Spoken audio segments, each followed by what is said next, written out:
Good morning বন্ধুরা, welcome back to my channel. আশা করি তোমরা সবাই খুব ভালো আছো, সুস্থ আছো। শুভ সকাল। আজকে সকাল সকাল চায়ের কাপ হাতে চলে এসেছি তোমাদের কাছে।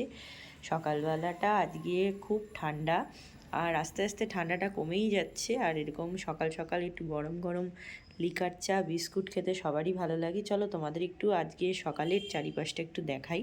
আজকে সকালটা দেখো, রোদ ঝলমলে সকাল, রোদ উঠেছে বেশ সুন্দর, আর চারিপাশে মেঘ টেঘ নেই, একদম মেঘলা হয়েছিল দুদিন আগে, এখন একদম পরিষ্কার আকাশ। গরম গরম চা খেতে খেতে আজকে তাহলে ব্লগটা শুরু করলাম। আজকে একটা ছোট্ট সকাল সকাল একটু লিকার চা হাতে তোমাদের সঙ্গে নিয়ে চলে এলাম।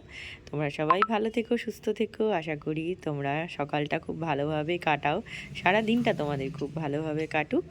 গুড মর্নিং, সবাই ভালো থেকো, টাটা। কেমন লাগলো ভিডিওটা অবশ্যই লাইক কমেন্ট শেয়ার করে চ্যানেলটা সাবস্ক্রাইব করে আমার পাশে থেকো। সবাই সুস্থ থেকো, ভালো থেকো।